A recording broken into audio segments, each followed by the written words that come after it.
What are you drinking? That's the Mad Max. The Mad Max right there. Tonight there is a drink special. It is called the Mad Max. Oh. It is a So you get it PBR free? shot of Old Crow for only $5. Shot of Old Crow and a Pabst, huh? Oh, Tonight God. we're going to hear a lot of warm, fuzzy stories about TriMet and people hugging each other, especially from Dr. King. You gotta get this set up. It's definitely going to be a night of advocacy, a pro-TriMet night. I'm going to forecast that it's going to be so happy and loving. So I'm going to hit you with the real. I'm going to hit you with the other side, the dark side of TriMet. I'm going to tell you the dark side of riding the bus, which I do every fucking day, 2 ways. By the way, I sit in the back of the bus, the very back row, so I can watch all you fuckers, because I don't trust anyone. And here we are today. That's gonna happen. I'm going to tell you why riding TriMet is a fucking horrible decision. And why you shouldn't take the bus or the Max. You should just fucking walk the earth like Cain. So, our story begins. A graffitied wall in downtown Portland in the 1980s by the Galleria. Does anybody remember the wall in question? That wall, all you sons of bitches, y'all came from Boston like my fucking wife. The wall read Mad Max, Portland's death trolley. I shit you not, this is real life graffiti. And it was a fitting moniker. For before Max even began conveying passengers to and from Gresham, Max had claimed its first soul. Before somebody took a transfer, Max had killed somebody. July 28th, 1986, a little after 11 p.m., Albert Ellie Jr. of Vancouver, Washington, was in a car that broke down on the van field. They're giggling, and I'm not making this shit up. I'm a fucking historian. Ellie was a problem-solving, resourceful Cubite, and he began looking for some wire or a nail to fashion a cotter peg to do a quick fix on his disabled vehicle, something he could wheel. I'm sharing your. So what did he do? He climbed over the 3.5-foot retaining wall that ran along the Banfield Freeway. Little did Mr. Ellie know that Max 123, that was the number, Max 123 was in a high-speed training exercise because they were to begin conveying passengers in September. Traveling at nearly 50 miles an hour, Dale DePel, TriMet's Driver of the Year in 1983. Did they take that back? I don't think so. He saw Ellie on the tracks at a distance of about 80 feet, but he was going fit. He applied the brakes as soon as he could, but it was too late. Mad Max claimed its first victim. Ellie was thrown more than 50 feet, and he died on the tracks. But of course, this incident is not the first streetcar disaster that happened in our fair city. On April 28, 1897, a streetcar on East Morrison Street broke an axle, skipped the track, and careened down a bridge, crashed through a guardrail, and plunged perilously into the slough below. The Oregonian reported that the crash of breaking timbers was mingled with the agonizing shrieks and pitiful cries of the wounded and struggling passengers in the half-submerged car. The streetcar started filling with water, and trapped passengers tried to break the windows out to escape the death trap. Some reported that they were almost free from the wreckage when others inside pulled them back in a feeble attempt to save their own lives. 3 were trapped inside the streetcar, with rescuers unable to extract them, and they drowned. One of the victims was Miss Bailey, a 23-year-old housekeeper who in the tumbling got trapped under one of the broken bridge stay braces. Rescuers tried to grab onto her feet and pull her out, but for some reason, Miss Bailey drew her legs back up closer to her body, and she died before they were able to cut a hole into the car and save her. Nearly 20 others were injured in this dramatic, historic illustration of death from mass transit. And I want to thank my buddy Joe out here for giving me the heads up on this. Joe's one of my historian friends. We get together and we talk about whores. They're always dead whores. Like whores that died like 120 years ago. It's fucking weird. But it's fun. If you want to join us, shoot me an email. So I know you're thinking, yeah, you think I'm a dumbass for writing TriMet, huh, Doug? Because some streetcar fucking plopped in the slough in 1897. You're the fucking dumbass, Doug. No, actually, you are the fucking dumbass. Let's look at some more recent shit, all right? Let's jump to 1996.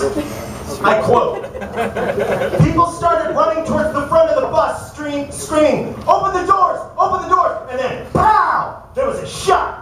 I was looking right at the guy. He was bleeding, he was dying. Everyone was shouting and screaming. It was chaos. Gunfire on a crowded bus. No way of escape as bullets fly randomly down the long, crowded tube on wheels. This was the also-real scene that greeted commuters on a Sunday, April afternoon in 1996 on the number 6. That's on my mind. A man simply bumped into another man, and yelling and chippy words started to fly. Soon a gun appeared, and seemingly unaware of the other riders on the bus on that Friday afternoon rush hour, Jason Clough shot Delroy James in the neck. As James fell to the floor with blood gushing from his gaping wound, passengers screamed and tried to flee the packed bus. You've been there. Imagine trying to get out of the fucking bus as some guy just shot another guy in the fucking neck. Some crouched behind seats, others jumped from open windows. As bedlam and mayhem triumphed, Clough delivered a fatal point-blank shot to James's face. As Clough exited the bus and ran, a buddy of James also got off the bus, pulled out his handgun, and started shooting at the fleeing murderer. And of course, all the other fleeing passengers. He ended up hitting Clough in the ass, and Clough was taken to Legacy Emanuel Hospital.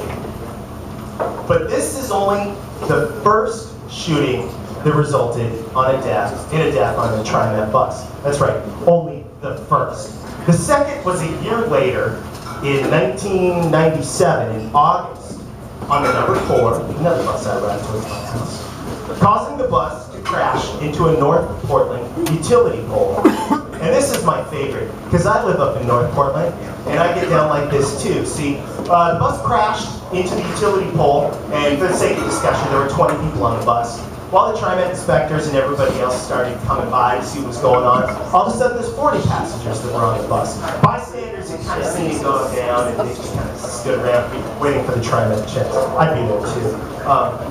Transfer holding passengers have not been the only victims of the bus's wrath here in Portland. One peculiar and really gruesome mishap involved when TriMet has turned a bus versus operator accident. I shit you not. A bus versus operator accident. At noon on November 2nd, 2004, TriMet driver Diane Booth pulled her number 62 into the Sunset Transit Center. Ms. Booth got out of her bus, but apparently she'd forgotten to put the bus into park or to set the brake. Gravity took effect as she was standing in front of the bus. Ms. Booth held her hands up in front of her face and her body in a feeble attempt to stop the massive vehicle from coming, but of course, gravity always wins, and Ms. Booth was squished under the bus. She died from massive head trauma and compression. The bus continued rolling on, knocked down the metal sign, and popped.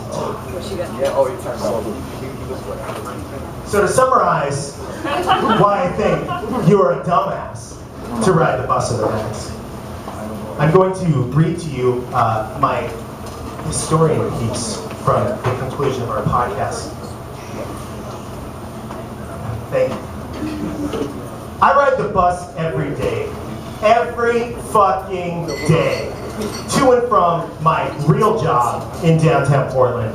And I've pretty much done this since high school in 1984.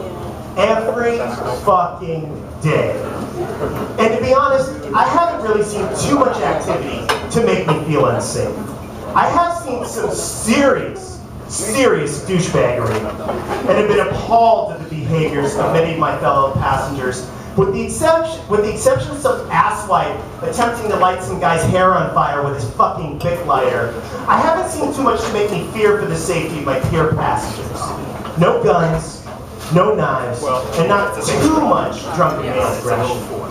For the most part, normal, everyday folks headed to work, listening to iPods, reading their books, sprinkled with a handful of self-centered dickwads that always populate the public conveyance machine. Yes, there have been shootings. Yes, Max has squished a fair number of oblivious, handicapped, or intoxicated pedestrians. But as far as most riders go, I feel pretty confident in saying your physical wellness is less threatened by getting mushed by a bus, and you're actually more in danger of catching a cold from some fuckhead in a puffy North Face down jacket deciding to open the goddamn window on a cold winter morning. Thanks a lot, prick. Why don't you go out to Gresham, go to Ron Tonkin, and buy a fucking car? Thank you very much. I appreciate that. Nonetheless, do not ride the fucking bus. On that note, we're going to talk to our dear friend, Dr. Jeff. And he's going to come up. This man commutes 4 hours a day on mass transit. That Dewey is a real bitch.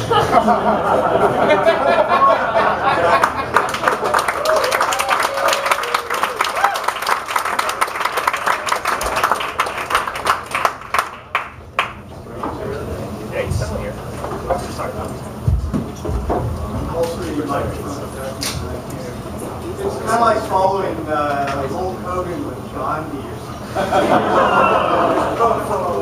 Up the profanity level a little bit just for you guys. And I'm really tempted to jump right into my super love the bus thing that I got, and I'm going to hold off on that a little bit. My name's Jeff. I am a serial commuter. I commute from Gateway Transit Center out of Forest Grove and back every day. I ride the fucking Max and the fucking bus. 4 hours a day, because I can't get a better job. So I've got a lot of stuff here written down. I'll read some of it and give up on some of it after I've worn out my welcome. But the first thing I wanted to do was Doug and I knocked around the idea of some poetry. So what I did was I was on the bus the other day and I found this little crumpled up piece of paper on the floor of the bus. It was a guy who looked a lot like Allen Ginsberg. I think he's dead, but I'm not sure. But I wanted to read some of his poetry that he apparently, after riding the bus for a while, kind of adapted to the TriMet purposes. So I'll read you a little bit of this and then we'll move on to something else. I saw the best minds of my generation destroyed by schedule changes. Starving, hysterical, naked, dragging themselves through the transit mall at dawn.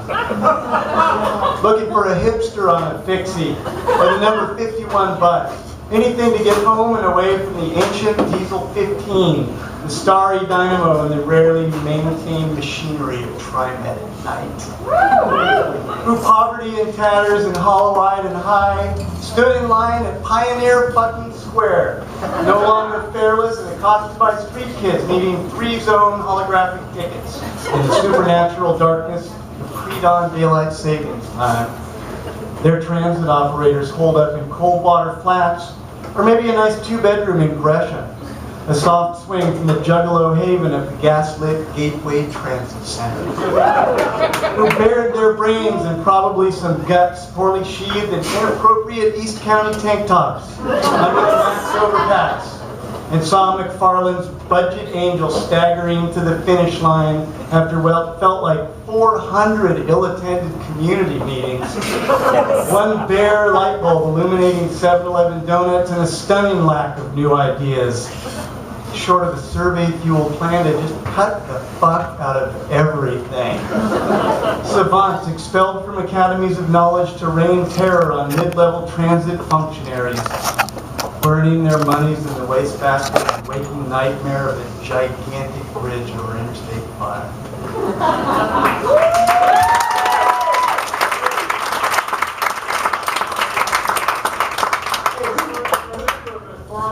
$220,000 a year. Who's riding the bus home tonight? Anybody? I got bus tickets for you. Those were donated. People, Jeff. All right.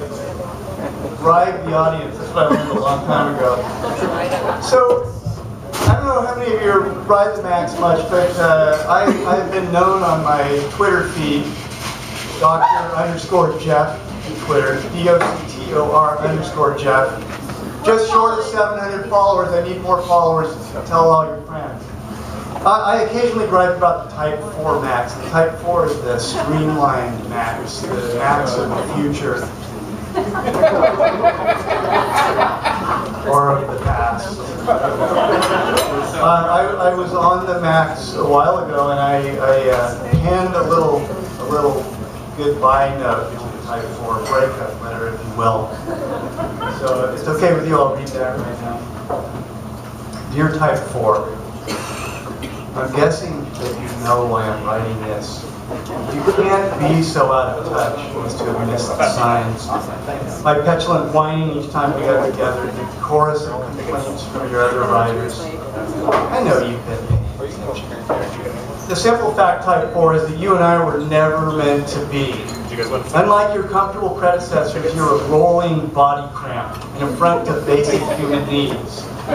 When an average height, average breadth, generally happy commuter such as myself cringes when you pull up, you can bet that those of not so average proportions must absolutely grind their teeth in trepidation when they see you. If you were a restaurant, you'd be one of the places that looked all charming and rustic on the outside and then serves canned gravy and frozen beets on the inside.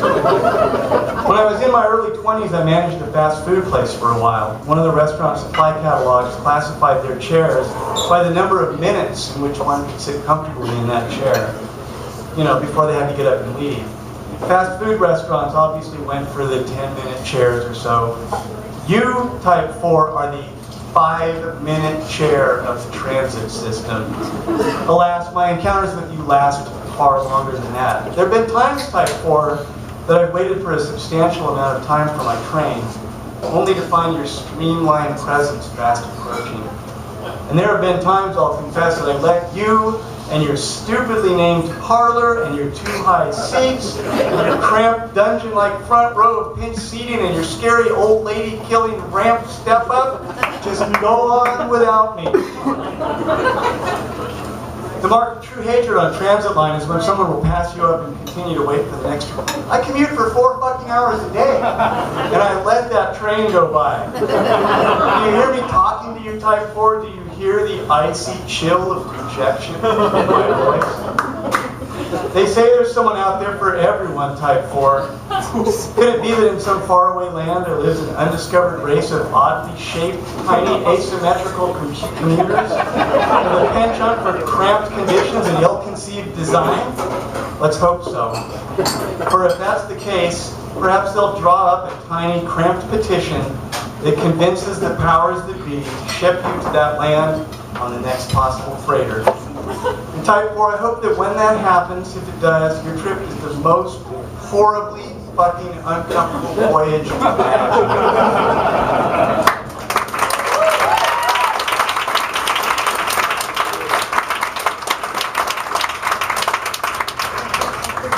There's more to that poem, so I'm going to read that now too. Stuff's out of order. So when we last were with the poem, Who got busted by the deathly tall, bearded... You see how I just kind of jumped right back into it?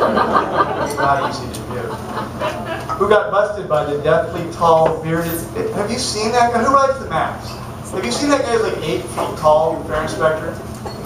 I show him my fare and then I give him extra money because he just scares the shit out of me. Who got busted by the deathly tall, bearded fair inspectors listening to the terror palpable the next train over.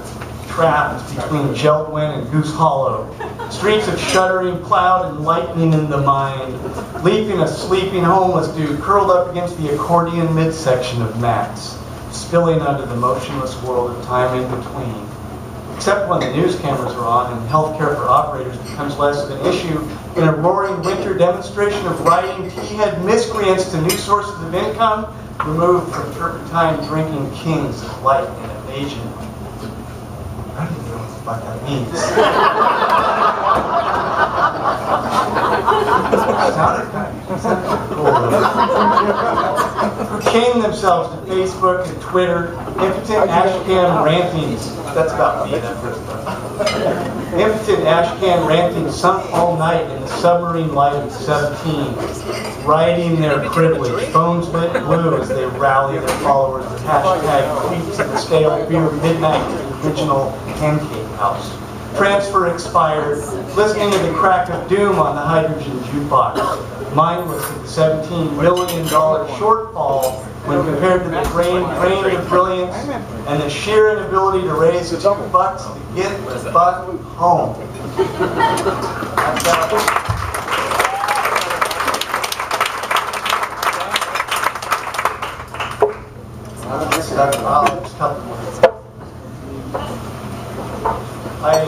Speaking of the budget crisis, I wrote a little. We have some luminaries here tonight, by the way. We have Brock is here for the Sprocket podcast. I saw Michael back there supporting the foot. Got Dave from the TriMet Diaries. Got all kinds of celebrities. If you don't read the TriMet Diaries, you need to read the TriMet Diaries. It's TriMetDiaries.com. Best site on the internet. It was voted 5 years in a row by the Academy. Best site on the internet. I don't know the Academy of what. I'm not sure. The Academy of Dave, I think. So like. Oh, okay. I came up with a couple of budget cutting ideas, and maybe I'll just leave you with those. There's this big $17 million, $10 million, $3 million, $50 million shortfall. I'm not sure what the shortfall is. But I think it's my responsibility as someone who commutes a lot to come up with some ideas about how to take care of that budget shortfall. My first thing was TriMet proposed to have kind of a unified fare where there weren't transfers anymore. What I want to do is random fare. So if you get on the bus, it's either going to be like free or $30 to ride, from CSU downtown. Imagine how great that would feel when you get on the bus and some poor sucker in front of you has to pay the whole bus's fare and you get to ride for free. So that's kind of, I think, the main thing.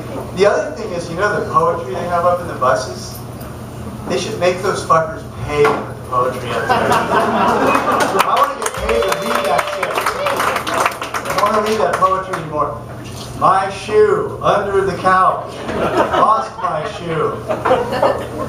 Shoe, I hate you under the couch. Okay, $20 to read that shit, please. They were going to eliminate some lines. I say eliminate all the even-numbered bus lines. 50% savings right there. Driver for a day. Who wouldn't pay like $1,000 to drive your favorite bus route? Just be riding the 57, man. $1,000, you get to take the people wherever you want to. Here's what I want to do. Finally, leave someone standing outside the fucking bus while I'm just sitting there at a stoplight, right? I'm a driver for a day. And the last one, and this is the one that'll make the most money, Stripper Max. got the polls in there already. Portland likes strippers. Portland likes public transportation. Stripper Max. Thank you.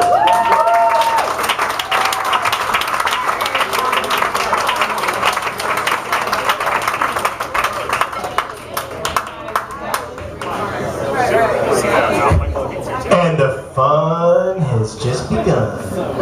Because Heather's going to come up here. And she's going to tell us about all the cool shit that she got together for tonight. Ladies and gentlemen, Heather.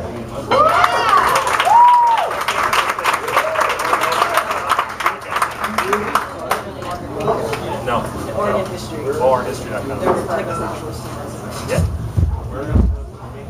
Over there. Hello.